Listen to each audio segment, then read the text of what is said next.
Olá, senhor!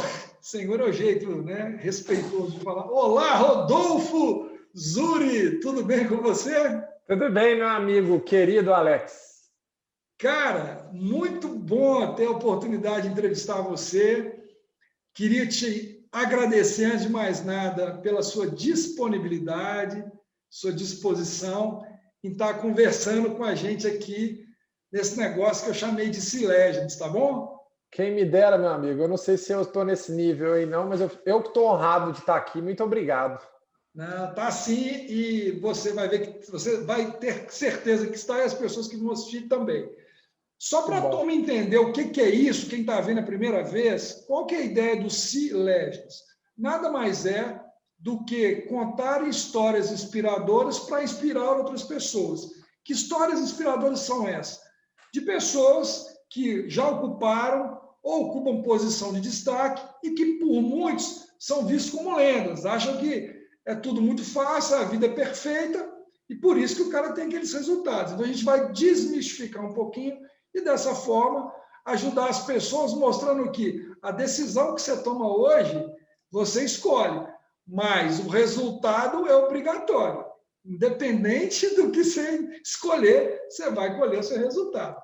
É isso aí. Beleza? Muito bom. Então tá bom. Bom, só para aquecer aqui as turbinas, antes de passar para você uma pergunta, eu te conheci, cara, alguns anos atrás, acho que em 2009. 2009. Você estava mais garotão ainda do que você está, e eu também, né? 12 anos atrás. Naturalmente, né? Cara, quando eu estava lá na Ativas, né, como diretor e sócio, começando um negócio, e a gente estava numa fase de fazer um valuation da empresa para a CEMIG entrar no negócio, né? Estávamos nós com o Grupo Azamaia, nós que eu falei, eu e mais outros dois sócios, né, o Antônio Felipe e o Alexandre Sifert, e nós precisávamos fazer o valuation da empresa para poder discutir com a CEMIG, enfim. E aí, né, o grupo contratou Araújo Fontes e nós fomos lá e você era um estagiário lá, enfim, de repente, Estagiário.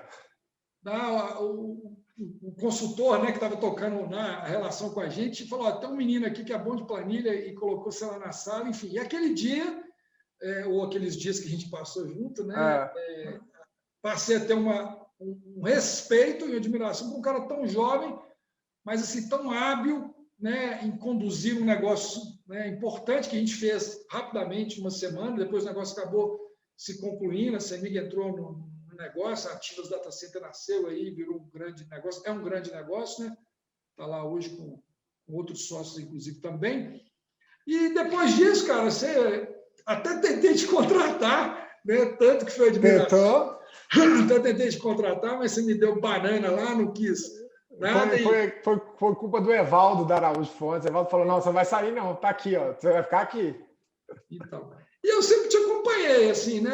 Essa admiração passou a existir, fui acompanhando a sua carreira e vi que, cara, você voou alto aí, empreendeu, segmentos diferentes, foi para a área de varejo, né? Depois te encontrei lá como sócio e diretor comercial de uma empresa de molho, uns negócios bacanas para caramba. Eu comprei um tanto de molho lá para minha casa por causa de você. Foi, obrigado, né? cara. Você me Comprei ajudou um tanto muito. de molho lá e fiz propaganda desses molhos ainda. Depois, cara, te vi lá no Cubo, trabalhando com startup, você é um cara muito, né, dinâmico, envolvido com startup. Depois te vi no Itaú, cara, e hoje você está na Ventures, né, da Emotion, né, do grupo Emotion, lá, a gente vai falar sobre isso.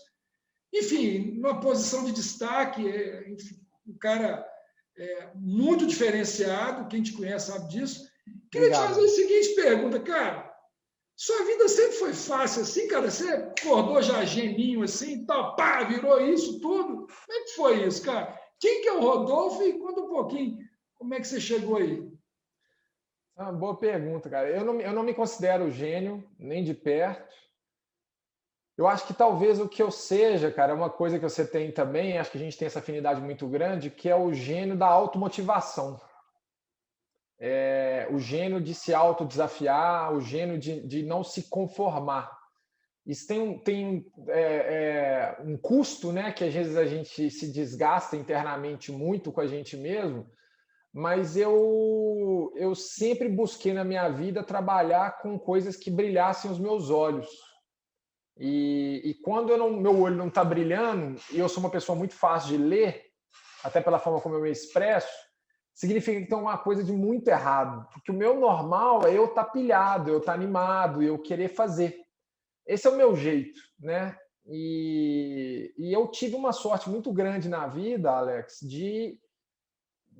aí acho que é Deus mesmo, né? De ter a habilidade e o prazer de me conectar com pessoas.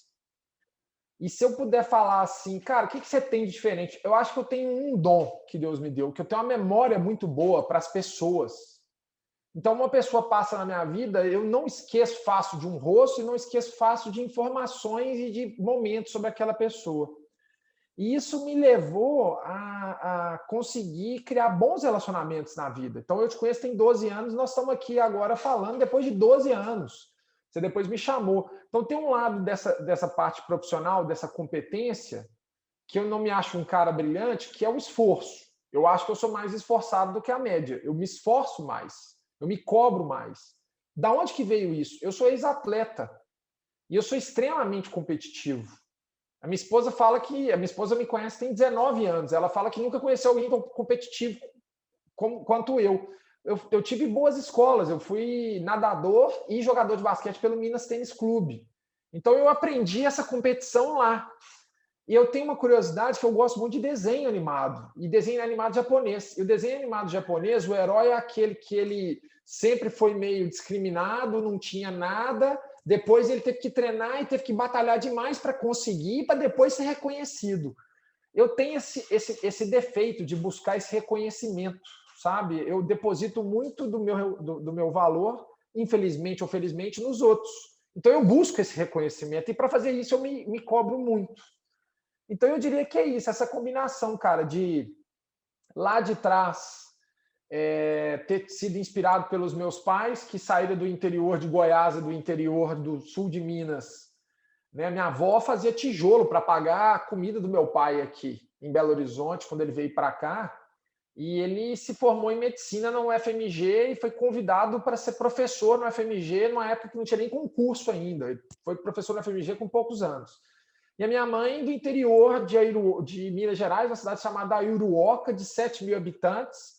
A habitante mais famosa de Aiuruoca é a Isis Valverde, de vir para cá para fazer medicina num preconceito que é descendente de turco e tal, e os dois professores, hoje aposentados do FMG, médicos muito reconhecidos. Então, eu sempre tive isso comigo, assim, essa gana, eu acho, esse sangue escorrendo do lado aqui positivamente, de querer fazer, de querer ir.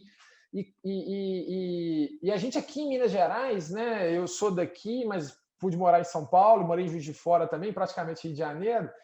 Tem um negócio também assim que às vezes a gente é muito caipira, no mau sentido do caipira, né? Não é de apreciar coisas simples, mas às vezes se contentar com pouco. E eu ia para São Paulo, eu via as coisas acontecendo em São Paulo quando eu era novo, eu falava, caramba, cara, eu consigo ser melhor, eu consigo fazer melhor. Eu tenho um índice de competitividade muito grande mesmo. Então, desde aquela época, quando você me conheceu um pouco antes, eu colecionei ídolos. Eu fui colecionando ídolos ao longo da minha vida. E ídolos, às vezes não certo ou errados, mas ídolos profissionais. Falava, nossa, cara, essa pessoa é brilhante, é muito rápida de raciocínio, tem muito conhecimento, ou tem uma capacidade de convencimento absurda, tem uma liderança absurda. Pô, eu admiro. Essa pessoa é inteligente demais, eu admiro. E eu fui colecionando isso. E eu tive a sorte de poder trabalhar com pessoas líderes brilhantes. Então, um grande amigo meu, da época de faculdade de empresa júnior, o cara hoje é diretor executivo do Morgan Stanley, o Fernando. O apelido dele é Bola. O Bola pegava ônibus numa quinta-feira, saindo da UFMG para poder ir para São Paulo, para poder trabalhar. E ele voltava toda semana, ganhando R$ 1.500 como analista da KPMG em São Paulo, que o cara queria trabalhar com M&A. E não tinha isso aqui em Belo Horizonte. Ele tentou todas as casas aqui, ele não passou, ele foi para São Paulo, passou na KPMG. De repente, o cara CFA, diretor executivo do Morgan Stanley. Eu vibro com isso. Eu pude trabalhar com ele. Esse cara me inspira. Você falando das lendas, são as minhas lendas. Depois eu fui trabalhar, minha primeira experiência, antes de eu te conhecer na Araújo Fontes, na Jardim Botânico, que é uma empresa parceira da Araújo Fontes, tinha um fundo de capital semente. E lá eu trabalhei com um cara que chama-se nada mais nada menos do que Levindo Coelho Santos, que foi diretor executivo do Morgan Stanley para a América Latina, Belo Horizontino, um cara foi presidente do HSBC Investment Banking, hoje ele é sócio da G5 Evercore, que é uma das maiores empresas de fusões e aquisições do Brasil. Ele é um dos caras mais brilhantes que eu já conheci, um nível de exigência com ele e com a gente altíssimo, e um outro cara com quem eu trabalhei lá, que chama Bruno Borges, que anos depois eu fui trabalhar na Imeri, que é um dos caras mais inteligentes que eu já conheci. O cara fez biologia e sabia fazer análise de startup melhor do que eu, que tinha feito administração, entendeu? Assim, muito melhor. Um animal para trabalhar, muito inteligente. Depois eu fui trabalhar na Araújo Fontes com o Evaldo. O Evaldo talvez é o melhor cara de fusões e aquisições do Brasil para negociar uma fusão e aquisição. E o Renato Dani, que é o melhor cara de valuation que eu conheci, que foi o cara que entrou na sala lá e falou, esse menino é bom de planilha, põe ele aí. Foi a primeira vez que eu fui fazer aquilo na vida, cara, estagiário. E o Renato, ninguém aguentava trabalhar com ele, porque o Renato é um cara muito intenso, cobra muito. Eu sou apaixonado pelo Renato, adoro o Renato. O Renato é um amigo. O cara me ensinou a modelar financeiramente um negócio em uma semana. Ele me deu a oportunidade, eu agarrei. O dia que ele saiu da reunião, não sei se você lembra, e ele saiu e falou assim, pode tocar com eles, que ele me deu a responsabilidade que eu continuei, cara, aquilo para mim foi um negócio de um reconhecimento descomunal. Assim, falei, que isso? O cara me deu a responsabilidade de tocar um negócio com o cliente aqui, os caras estão negociando o negócio da vida deles, né? Depois que eu saí de lá, da Araújo Fontes, então assim, eu tive oportunidades, Alex. Eu acho que eu estava no momento certo, na hora certa. Se você me perguntar assim, você ganhou dinheiro? Não, cara, não ganhei. Eu já escutei isso de um grande empresário, meu amigo, grande mesmo, meu mentor, meu padrinho. Ele falou assim, Rodolfo, você tem experiência, mas você não ganhou dinheiro. Eu falei, não, mas eu tenho muita história boa para contar. Se eu morrer agora, eu só vou levar as histórias. Eu tenho muita história boa para contar. Por quê? Porque eu já trabalhei em fundo, mercado de capitais, empresa tradicional, empresa grande, startup, ONG e governo. Eu já empreendi com o meu dinheiro, já empreendi com o dinheiro dos outros. E estou empreendendo agora de novo, pela primeira vez, de fato, eu sinto que eu estou empreendendo um negócio que é meu, né? Que o Fred e o Leno, sócios da Emotion, me deram a oportunidade de ser sócio deles para fazer algo que eu sei fazer. Então, uma resposta curta para uma história longa, né? Acho que a minha vida ela foi feita de sortes. O cara que me indicou para trabalhar... Quando eu entrei na empresa Júnior, Alex, foi meu primeiro emprego em 2005, eu escutei esse negócio de capital de risco, eu falei, nossa, que negócio legal, eu adoro risco, nossa, que negócio legal, eu queria trabalhar com isso. E entrou um cara para poder dar uma palestra do fundo, chama Ricardo Norman, meu grande amigo, que era o gestor do fundo. E ele falou da Jardim Botânico. Isso foi em 2005, cara, eu fiquei com esse negócio na cabeça, falei, pô, ainda vou trabalhar nesse lugar e tal. Depois eu fui fazer um intercâmbio para a Inglaterra, depois eu fui trabalhar no Bank Boston. O Boston foi comprado pelo Itaú. E eu tive um chefe que é um grande líder chamado Newton Marcos Silva, querido Newton, que falou o seguinte, eu estou te contratando, você não sabe nada de finanças, você não tem experiência nenhuma, mas eu gostei da sua atitude, porque você parece que você é pilhado, você gosta de trabalhar e é do bem. Dito e feito, cara, meses depois eu estava sentado com o cara da mesa de operações do banco, negociando contrato de crédito, operando e tal. E eu fui fazer um intercâmbio para a Inglaterra. Na Inglaterra, o pai da família que eu morei virou e falou assim, Rodolfo, você conhece Venture Capital, capital de risco? Eu falei, eu conheço. Ele assustou. Como é que você conhece? Não, porque na minha universidade tinha uma parceria com um fundo e tal. Eu falei, esse negócio está começando no Brasil? Eu falei, tá. Você devia trabalhar com isso. Eu falei, eu gosto. Ele falou, você devia trabalhar. Eu sou investidor de um fundo, você devia trabalhar. Beleza. Voltei para o Brasil, Alex. Aí voltei, cara. Falei, nossa, sou monstro tal. Tomei pau em 3 processos seletivos. O processo seletivo da Nestlé, o processo seletivo da Biominas e o processo seletivo da Gerdau. Que deprê. Nossa, sou horroroso tal. Me liga um amigo meu da empresa Júnior. Tem uma vaga para trabalhar num fundo. Falei, que fundo? Fundo Novaro, que é o fundo de capital semente da Araújo Fontes, com a Jardim Botânico. Você não quer ir para lá? Me dá aqui agora. Eu estava fazendo esse processo para poder ir para lá, Alex. e estava fazendo um processo para poder trabalhar na Deloitte. E eu cheguei na fase final. Araújo Fontes, o Novaro, o Jardim Botânico, o salário era R$500 a bolsa. O outro era 1.500. Eu falei assim, não, eu vou por aqui. E aí eu lembro que o Levindo virou para mim quando eu entrei e olhou meu currículo e falou, parece que você não veio aqui a brincadeira, não. Eu falei, não, eu estou aqui para uma vaga de estágio. Ele falou, eu não estava me referindo ao que você está fazendo aqui agora, eu estava me referindo ao mundo. Parece que você não veio aqui só de passagem, parece que você quer fazer alguma coisa, pelo que eu estou vendo. Isso me marcou absurdamente, cara. E eu falei, falou, então vamos fazer junto aqui, vem cá para você vai trabalhar no fundo. Aí comecei no fundo e tal, e aí o Bruno Borges, que foi o meu primeiro chefe no fundo, o analista, ele saiu, foi trabalhar na GP Investimentos, e a Endeavor é muito ligada à GP. E a Endeavor ia abrir as operações em Minas. Ele me ligou e falou assim, tem uma vaga na Endeavor. Olha as conexões. A empresa Júnior foi o lugar que eu entrei. Depois, o cara da empresa Júnior me indicou para o Novaro. Depois, o cara do Novaro me indicou para ir para a Endeavor. Ele me ligou, Alex, não sei se eu te contei isso, falou assim, tem uma vaga aqui, você vir trabalhar numa ONG. Eu falei, ONG? Eu quero ser bilionário. Por que eu vou mexer com ONG? Ele falou, fica quietinho, vai lá, porque se você quer ser bilionário, você tem que aprender primeiro. E lá só tem bilionário. Como assim? É uma ONG trazida para o Brasil pelo Jorge Paulo Lema, Beto Sicupira, papapá. Fui na hora. E eu lembro que eu cheguei lá para conversar com o Lucas Melman, que foi o meu primeiro líder na Endeavor, e ele começou a me entrevistar, cara, e ele virou e falou assim, a entrevista era para ser meia hora, nós ficamos 1h30. Ele é hoje um dos meus melhores amigos, meu padrinho, o Lucas é CEO da Gympass, é um cara legal para você trazer para o C-Legend, CEO da Gympass no México. E eu lembro dele falando assim, cara, me fala um grande feito. Eu falei, já vendi uma empresa que a gente investiu. E eu lembro, Alex, eu ganhava R$1.500 como bolsa. Você me fez uma proposta na época, eu nunca esqueci, para ganhar R$3.500. E eu saí da Araújo Fontes para ir para Endeavor, o Melma virou para mim um dia e falou assim, cara, não sei se a bolsa vai ser boa, o salário bom e tal, mas o nosso pacote aqui é um pacote de 5 mil. Eu estava ganhando 1.500. Cara, eu lembro que eu falei assim, comigo? Eu vou trabalhar num lugar mais doido que eu já ouvi falar, com os caras mais fodas do planeta Terra e do Brasil, para ganhar quase 4 vezes mais. Eu vou agora, pensei comigo. E eu vou avaliar e tal, segurando, né? Na Endeavor, eu conheci um cara que me marcou muito. 2 caras.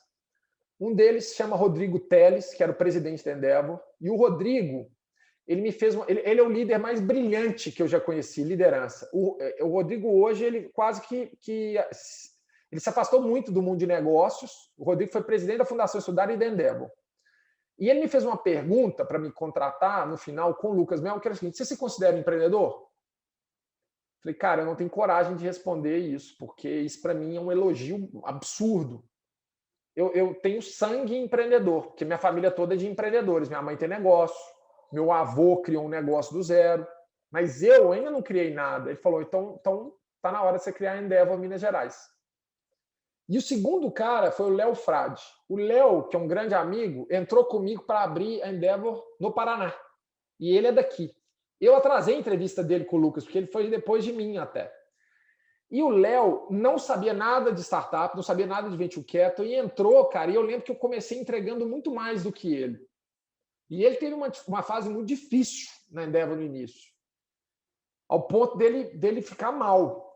E eu lembro que no final do primeiro ano da Endeavor, eu estava muito bem e ele estava mal. Em 2011, eu lembro que eu entrei muito arrogante, cara. Já provei empresa, sei fazer tudo e tal. E eu não batia as metas.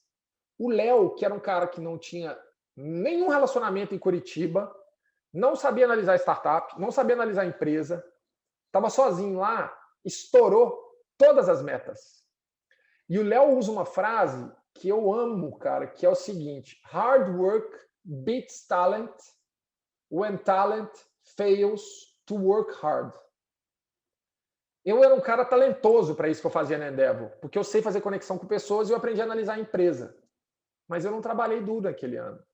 E isso foi um tapa para mim muito importante para eu poder falar, cara, se você não fizer, ninguém vai fazer. E fomos para o ano seguinte, no ano seguinte eu com o time, a gente estourou as metas. E aí chegou num ponto que o Salim Matar da Localiza, que era para quem eu respondia, virou para mim e falou assim: ô, Adolfo, tá na hora de você viver um mundo real. Você tem que aprender a contratar, você tem que aprender a demitir, você tem que aprender a vender, você tem que aprender a negociar, você tem que aprender o mundo real. Isso que você está vivendo na Endeavor não é real. Você está vivendo o sonho dos outros. Você tem que viver o real, para na hora que você quiser construir o seu sonho, você aprender. E eu fui para a ABC da Construção, para trabalhar com um dos caras mais inteligentes que eu conheço, que é um guerreiro, que é o Thiago Moura Mendonça, terceira geração da ABC da Construção. Trabalhei com o Thiagão, tomei muita porrada, e o Thiago gosta muito de mim, eu gosto muito dele. Ele virou para mim uma vez e falou assim: vem cá, chamou na sala dele. Tem horas, cara, que eu vou te dar porrada, mas você vai ter que entender que é pro seu bem. E isso, às vezes, eu vou fazer na frente dos outros, porque eu não sou um cara... Ele não tem papas na língua, mas eu vou fazer pro seu bem. E tinha hora que eu ficava com ódio, querendo matar ele, cara. A gente conversa quase todo dia, de empreendedor para empreendedor. Ele é um cara que sempre torceu pelo meu bem. E lá, Alex, eu cheguei a fazer um negócio que era ligar para vendedor que estava em rota para perguntar se ele tinha ido visitar uma obra ou não. Porque eu fazia um trabalho de visitação em obra. Eu visitei mais de 300 obras quando eu estava lá. E um dia eu virei para ele e falei: não, Thiago, o negócio deu errado, cara, e tal. Eu perguntei para ele assim: cara, você ficou orgulhoso do que eu fiz? Ele falou assim: cara, você fez coisas que eu nunca imaginei que você faria. Tipo, de ir num nível de detalhe que eu nunca imaginei que você iria. E isso, para mim, foi uma grande... Então, voltando assim, mais uma oportunidade de aprender com um cara brilhante que me exigiu muito. Depois eu saí de lá, voltei para Belo Horizonte para trabalhar na Emery. Com quem? Com o mesmo cara que eu tinha trabalhado no fundo, que tinha me indicado para a Endeavor. Só que foi um momento que o que eu buscava não era compatível com o que a empresa fazia, porque eu estava buscando para o mundo das startups. A empresa tinha tomado pânico de startup, porque os caras tinham tido muitos insucessos no início do mercado de startups, pagaram o preço do pioneirismo. E aí surgiu uma oportunidade que, naquele momento, eu estava tão incomodado comigo que eu estava incomodando os outros de querer empreender. E aí foi a época uma das épocas que você viu que eu estava ali do outro lado do balcão, eu tenho que vender molho. Eu sou um cara que ama comer. Mas só um detalhe, você falou do Imery, cara, teve uma época que você me chamou lá no Imery, tive uma reunião com você, com o Cristiano, até, pô, fiquei amigo do Cristiano a partir daquela época, depois acabei conectando ele com outras pessoas em outras oportunidades, de vez em quando ele entra em contato comigo, pô, me pede algumas indicações de pessoas para as coisas lá, enfim. O Cris e eu, a gente tem uma relação quase de irmão. O cara que tem essa capacidade de raciocinar, de contato de empresa do mesmo nível que eu tenho é o Cristiano. A gente fala sobre os contatos nesse mesmo ponto. O Cristiano é um cara extremamente agradável para você poder relacionar com ele, um cara do bem, entendeu? Empreendedor, o cara saiu para poder fundar a Emery numa época que, cara, ele tinha tudo contra ele. E criou um negócio que era uma portinha, que eu ajudei ele e o Bruno a se encontrarem, portinha pequena, e hoje é uma das maiores casas de fusões e aquisições aí do Brasil, né? Então, isso aí são histórias que não estão escritas. Mas às vezes você acha que você vai voltar a fazer o que você já fez. E Private Equity, que é o que a Emery queria fazer na época, é muito diferente de Venture Capital. E eu vi, cara, não é. E aí a gente decidiu seguir caminhos diferentes. E nessa hora, eu peguei o meu dinheiro, e poucas pessoas sabem disso, vendi um carro e coloquei numa empresa de molhos e tempos. Falei, cara, eu já investi com o dinheiro dos outros. Já empreendi com o dinheiro dos outros. Pô, não é possível que eu não consiga criar uma empresa aqui de molho. Vou vender para Heinz. Entrei lá. Tudo que eu tinha aprendido a fazer eu não fiz, Alex. Eu não fiz due diligence, eu não fiz análise e tal. Eu fui com a cara dos caras, eu gostava do negócio, dos produtos, eu, pumba, pus dinheiro. E todo mês eu punha dinheiro. Minha esposa foi ficando doida, cara. Rodolfo, o que você está fazendo? Minha mãe, Rodolfo, o que você está fazendo? O George Casais, que é um querido amigo, que é da Araújo Fontes. Rodolfo, o que você fez com sua carreira? Você está fudendo sua carreira. Ele falava até mais agressivo, assim. E eu fui para lá, cara, e fui empreender. E teve uma cena que foi muito emblemática para mim, cara, que eu estava no Mercado Central fazendo degustação do molho. Cara, antes Jorge Paulo Lema, vender empresa. Estava no Mercado Central degustando molho. E o Salim Matar passou. E ele me viu e ele veio. Eu falei, nossa, Salim, estou tentando empreender. Aí ele, deixa eu ver o molho. O molho é bom. Me dá um molho. Comprou o molho. E só acenou comigo com a cabeça e saiu. Aquilo para mim foi muito emblemático, cara, porque independente de que tipo de trabalho que você tenha, e foi muito importante para mim não ser menos arrogante, porque teve uma época que eu fiquei muito arrogante. Todo trabalho é digno, cara. Trabalhar é uma coisa que dignifica o ser humano. Você pode estar fazendo molho, você pode estar vendendo cosméticos, você pode estar vendendo empresa, o que for. Todo trabalho dignifica o ser humano. Essa frase não é minha, essa frase é lá do comandante Rolim, lá da TAM. Trabalho dignifica o ser humano, né? E depois disso, eu vi que eu não sou um cara para empreender um negócio só. Eu não tenho foco, disciplina e eu não entendo nada de produzir molho. Nada. Eu entendo de comer. Produzir, não. E aí, um grande amigo me salvou, porque eu estava ficando mal.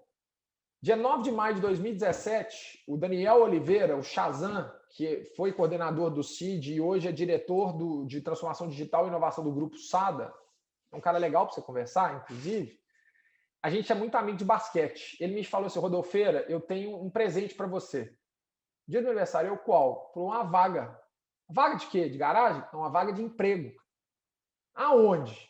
No governo. Eu, poxa, Azan, eu quero ser bilionário. Você está me chamando para trabalhar no governo? Falei, cara, vai lá conversar. E esse foi o terceiro grande... Eu tive 4 grandes divisores de água na minha vida, sabe, Alex? O primeiro foi o Fundo Novaro, o segundo foi a Endeavor, o terceiro foi o Hub Minas Digital e o quarto está sendo agora a Emotion. Porque o Hub, quando eu entrei no governo, o Léo Dias, que foi meu chefe lá, o subsecretário, ele foi me entrevistar, sentou no café. Ô, fala do CI, velho. O Léo é muito informal e muito legal. Fala do CI. Fiz isso, Endeavor. Ele, você pode começar quando? Na hora que eu falei Endeavor, pode começar quando? Eu falei, posso começar semana que vem. Aí eu entrei para trabalhar no governo, ele me deu uma página em branco e falou, eu quero que você crie um negócio que faça diferença aqui para o ecossistema de inovação. E a gente criou o Hub Minas Digital, que é um programa de conectar startups com grandes empresas pelo estado de Minas Gerais. Alex, em 9 meses, a gente conectou 250 startups com 34 empresas. Geramos 25 contratos. A gente prospectou startup na Índia, de robô de pintura para direcional engenharia. E se eu não tivesse passado por isso, e convivendo com pessoas que eu amo muito, né, eu tive esse privilégio. Tem os lugares onde eu trabalhei, alguns deles, na Endeavor, no Hub, na empresa Júnior, tem gente que eu amo muito, que eu gosto muito, é amigo, irmão, sabe? Irmão mesmo. E pessoas que sempre me incentivaram. E aí lá, ao final, dia 18 de novembro, me liga, saiu uma notícia. O Flávio Pripas, que era o diretor do Cubo, em novembro de 2018, ele saiu para ir para Redpoint Ventures e a Renata Zanutto e o Reinaldo Gama assumiram como heads do Cubo. Eu olhei para aquilo e falei com os meninos lá na sala, lá, nossa, meu sonho era ter essa vaga. Meu sonho. Porque eu tinha ido no Cubo, cara. E o dia que eu fui no Cubo foi a inauguração do Cubão. Eu entrei naquilo e falei, isso aqui é meu sonho de consumo. Sonho. E aí, um mês depois, me liga o Anderson Tess, um dos fundadores da Redpoint Ventures. E aí, tá sem vontade de vir para São Paulo ainda? Porque ele tinha me chamado para ir para Redpoint, mas eu não estava muito afim de ir para fundo, porque eu não ia conseguir fazer as entregas que ele queria, apesar de eu ser apaixonado por fundo. Eu já tinha aprendido a minha lição na Emery.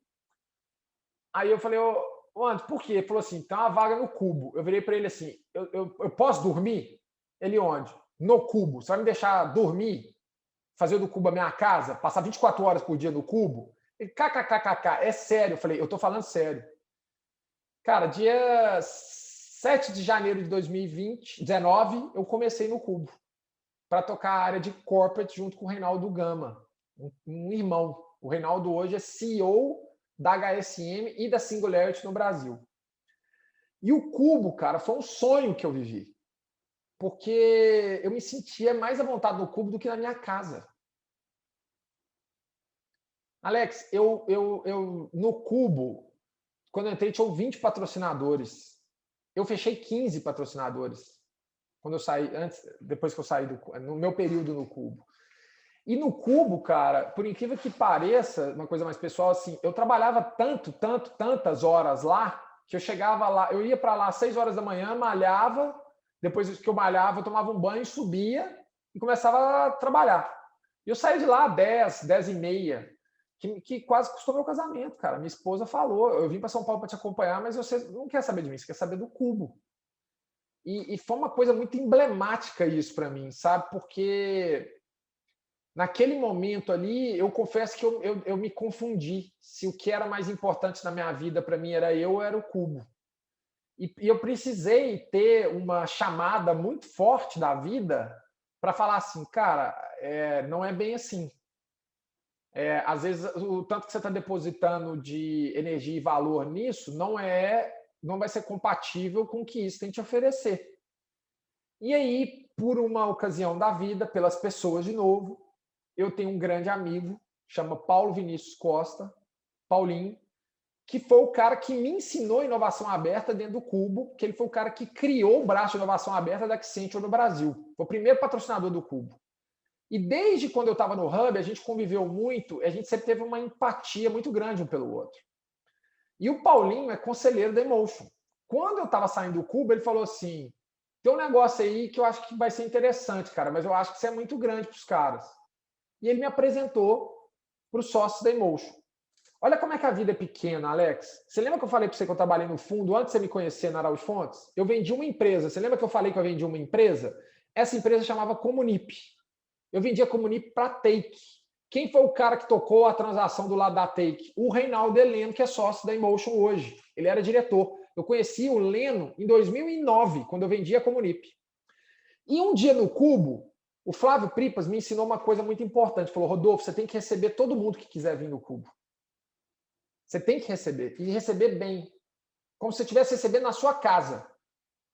E eu repliquei isso para muitas pessoas que trabalhavam comigo. Como se fosse a minha casa. E o Cubo era a minha casa. Eu tratava com o Cubo a minha casa. E um dia chega lá uma turma ligada ao governo de Minas e um cara infiltrado. Falei, quem que é esse cara? Tratando todo mundo bem. De repente o cara, não, meu nome é Fred e tal, trabalho na Emotion. Falei, já ouvi falar e tal. Cara, Paulinho, abril ou maio de 2020, ano passado, vou te apresentar o Fred. Fred, não, eu lembro de você. Eu falei, eu lembro de você. Você foi lá, você foi com fulano de tal, você falou isso. Falei, E ali começou meu casamento, que para mim uma sociedade é um casamento com a Emotion. Eu fui convidado para poder estruturar esse braço corporativo de conectar grandes empresas com startups e de criar startups do zero com grandes empresas dentro da Emotion, numa unidade de negócio que se chama Emotion Ventures, que faz parte do grupo Emotion. E aqui estou agora nesse momento. Então, assim, não acho que tem nada de lenda, não acho que tem nada de brilhantismo, não. Eu acho que tem sorte, cara. Sorte, eu tive sorte de ter pessoas com quem eu trabalhei que gostam muito de mim, que queriam me desenvolver, seja pela dor ou pelo amor, porque às vezes a gente precisa de sofrer, infelizmente, para poder aprender certas coisas. Eu sou muito assim.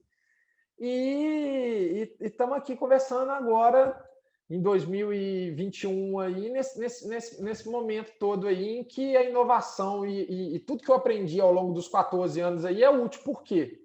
Se eu não tivesse investido com o meu dinheiro numa empresa, cara, eu não teria coragem de falar que eu sou empreendedor. Eu já quebrei meu próprio capital uma vez, então eu sei o que é isso. Segundo, eu já trabalhei numa empresa média e uma empresa grande. Eu já trabalhei no Itaú, é a maior empresa, tem 120 mil funcionários, 8 mil funcionários de tecnologia. Eu sei o que é trabalhar num monstro.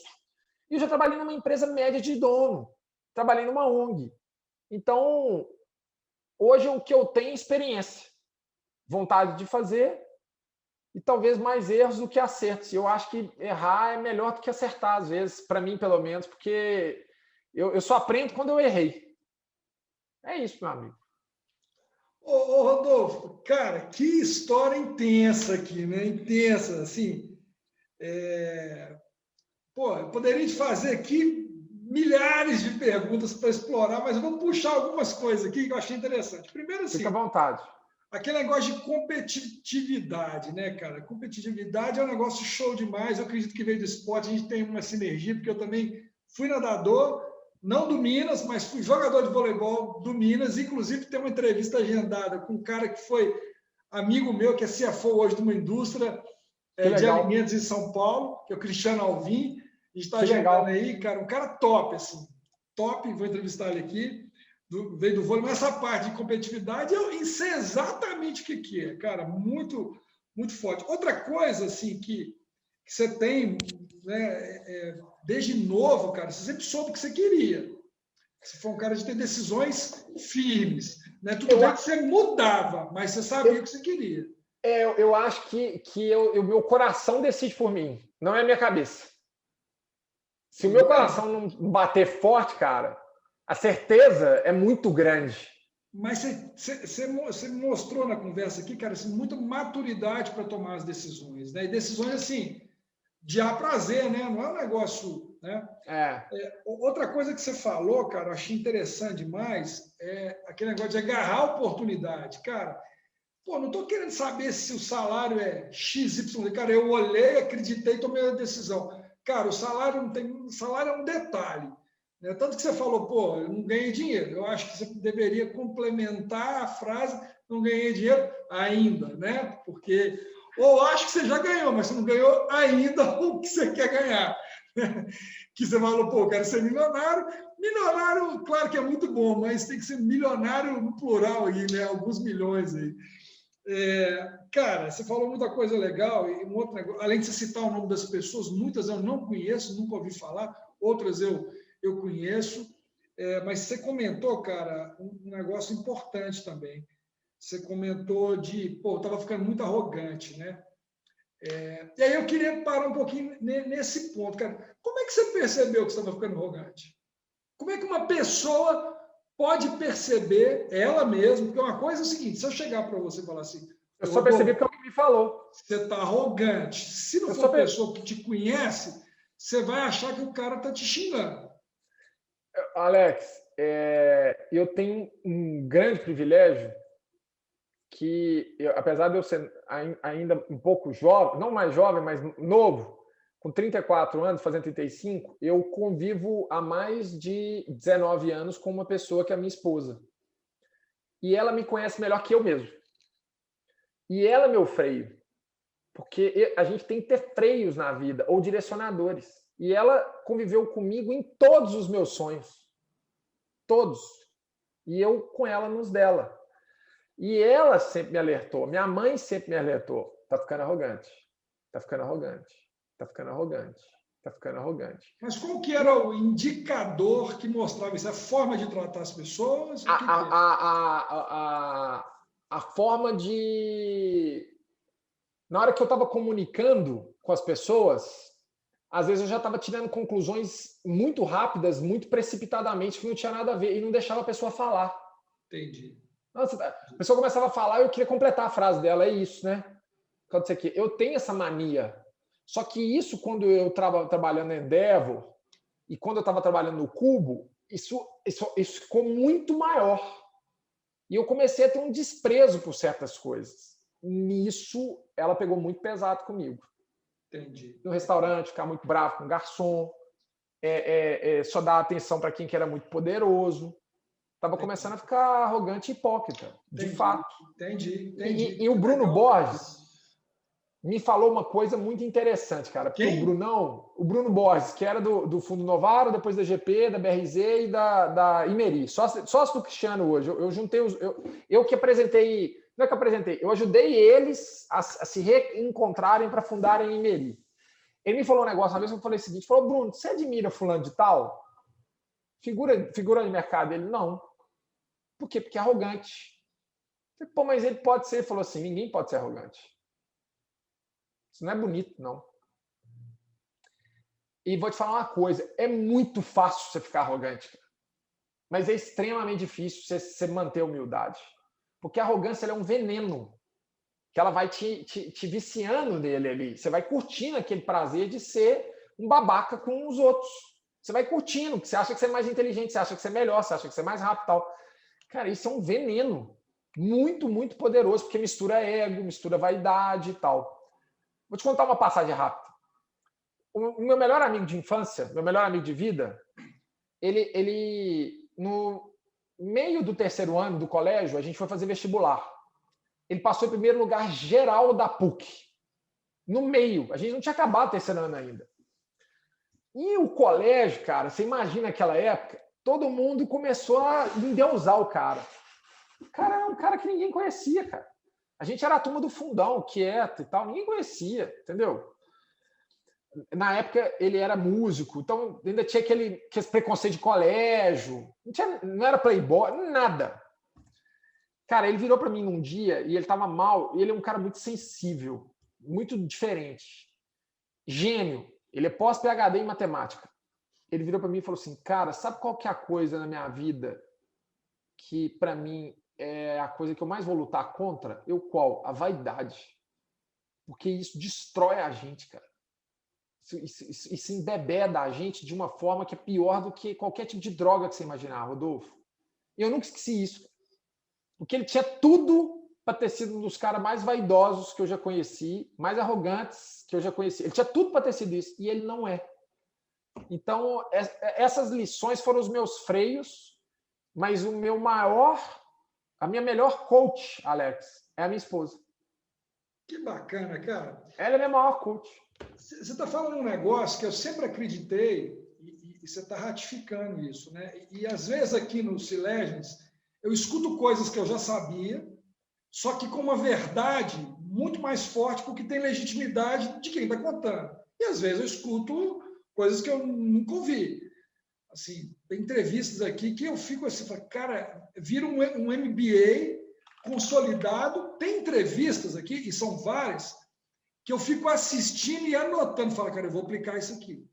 É impressionante, cara, eu vou aplicar isso aqui. Cara, isso aqui ninguém vai ensinar numa escola. Estou dando uma dica aqui, né? Tem gente que não valoriza. Né? Mas, enfim, você fala um negócio aqui que eu sempre acreditei, que é o seguinte, cara, humildade é uma escolha que você só consegue entender o que é quando você alcança o topo de alguma coisa. Porque humildade não é ser pobre, humildade não é ser inferior, humildade é uma escolha que você faz quando você pode não escolher aquilo. É muito... Só que, para mim, ela veio algumas vezes a duras penas. Por exemplo, eu perdi um cubo para poder... Um dos pontos foi essa humildade. Cara, eu vou contar um segredo aqui, um segredo da entrevista. Olha aqui que eu estou falando aqui, muita gente vai saber. Cara, um dos maiores aprendizados que eu tive na minha vida, cara, foi no meu negócio com o Grupo Azamar. Eu cheguei a pedir perdão depois. Olha o que eu estou contando aqui, tanta gente vai ver. Mas eu pedi perdão, foram 5 anos depois, eu fiz um e-mail para uns caras lá, não vem no caso. Fiz um e-mail, um dia eu te mostro isso. Por quê, cara? Porque em determinado... Eu sempre me achei íntegro, até então, quando eu não tive a oportunidade de ter ou ser confrontado na minha integridade. E aí o valor fica de um lado, e o interesse, eu estou falando de grana, tá? A recompensa fica do outro. E aí você olha para uma coisa e fala assim, cara, não é errado. Não estou falando que essa cara não é errado. Mas, quando você olha para um lado e fala, cara, eu sou íntegro, pô, as pessoas confiaram em mim, eu tenho uma gratidão gigante por essas pessoas, do lado de cá eu tenho a oportunidade de tomar uma decisão de que é um ou outro. O que eu fiz? Eu vendi minha integridade pelo meu interesse. Só que eu não percebi isso. Eu percebi isso depois de alguns anos, a duras penas, né? E percebi que o que eu mais perdi depois disso tudo não foi o dinheiro, porque foi o quê? Foi o relacionamento que jamais, por mais que exista respeito, jamais será o mesmo. Então, isso que você está falando aí, cara, infelizmente, né, às vezes a gente paga para aprender. Né? Eu entrevistei um outro cara aqui que eu admiro demais, assim, fui sócio dele, foi meu cliente, foi sócio com o Roberto Azevedo, do Grupo Séculos, hoje é presidente do CMA, um amigão. E quando eu entrevistei ele, depois que a gente acabou a entrevista, eu continuei aqui entrevistando, cara, eu conversando com ele, cara, eu engasguei. E eu falei, Roberto, vou desligar aqui, engasguei. Mas por quê, cara? A gente estava falando disso. A questão da verdade quando ela tem a legitimidade. Ele falou assim, Alex, tem um negócio que... Ele falou durante a entrevista, depois a gente voltou. O cara, tem 3 tipos de pessoa. A que aprende com os erros dos outros, a outra que aprende com seus outros, com seus erros, e aquelas que não aprendem nunca, né? Então, assim, eu acho que essa terceira não é o que nós estamos discutindo aqui, infelizmente. Não. Mas, cara, tá bom. Entre mortos e feridos, melhor ter aprendido, né? Mesmo que seja com os seus próprios erros, não sendo muito inteligente com os outros. Agora, aqui nós estamos tendo chance de contar coisas e compartilhar coisas, né? E essa entrevista, por isso que eu te falei, cara, não tem pergunta, não sei que rumo que vai tomar. Não sei. E vira uma exposição de bunda na janela, porque você acaba falando coisas que nem deveria falar, depois falar, vou editar. Eu não vou, aí é isso aí. Então, cara, olha só. Você aprendeu, custou um cubo, eu aprendi, custou um relacionamento que jamais vou ter igual, vou ter outros, né, mas igual, mas que tem um lado bom, apesar do todo lado ruim, cara, o aprendizado. É isso aí. E isso aí a gente leva para a vida, né? Cara, uma entrevista, mas assim, para acabar, porque a conversa está boa demais, fala o seguinte: isso aqui é para estimular pessoas, inspirar pessoas, principalmente aquelas que estão se vitimizando, estão, pô, a culpa é do governo, a culpa é disso, a culpa é daquilo, a culpa é de Deus, né? A culpa. O que você falaria diante dessa autoconsciência de momento de arrogância, né, com avaliação de humildade, com a coach que você tem com a sua esposa, né? Cara, o que você falaria para uma pessoa que está se vitimizando e achando que é culpa de todo mundo num momento complicado? Tem que ter essa sensibilidade, que é essa questão de pandemia, que é sério demais, e que está desanimado da vida, que não quer nem começar mais nada e está chutando balde. O que você falaria para essa pessoa? Se fosse eu há alguns anos atrás, eu falaria, a culpa é sua, você tem que se virar e tem que trabalhar e tem que correr atrás. Mas eu amadureci, cara, a duras penas. Então, hoje a minha consciência em relação a isso é o qual, cara? Cada pessoa vai... Todo mundo tem problema. Todo mundo tem problema. E lidar com o problema é uma coisa complexa, porque os problemas têm intensidades diferentes, mas todo mundo tem problema. E eu fui um cara que tive muita sorte por conta desses relacionamentos que eu cultivei. Então, se eu pudesse falar alguma coisa para poder inspirar alguém, cara, eu falaria o seguinte. Eu já passei por alguns momentos da minha vida que eu estava muito mal e eu queria culpar todo mundo. O que eu fiz nesses momentos foi tentar olhar onde é que o meu coração estava e tentar buscar alternativas para poder escapar disso. Porque, às vezes, a gente tem as opções e cabe a gente a coragem de tentar tomar essas decisões. Então, isso é uma coisa que eu sempre tive da minha vida, que é a coragem. Às vezes até de forma inconsequente, mas eu tive coragem de tomar uma decisão. Coragem de largar de uma posição para poder ir para outra, coragem de abdicar de algo, porque para mim o que deu certo é você conseguir colocar a cabeça no travesseiro tranquilo. E para mim colocar a cabeça no travesseiro tranquilo não tem preço, cara. Senão eu não consigo dormir. Eu fico remoendo, isso me faz mal, tal. O que me faz colocar a cabeça no travesseiro e dormir bem e não reclamar? Ser obcecado por tentar encontrar alguma coisa que eu amo fazer. Enquanto eu não encontrar, não paro. Aqui na Emotion eu encontrei. Segundo, entender que eu dei o meu máximo. Isso sou eu, comigo. Não sei se isso vai funcionar para um bando de gente, né? Mas eu só consigo dar meu máximo se eu estou amando o que eu estou fazendo.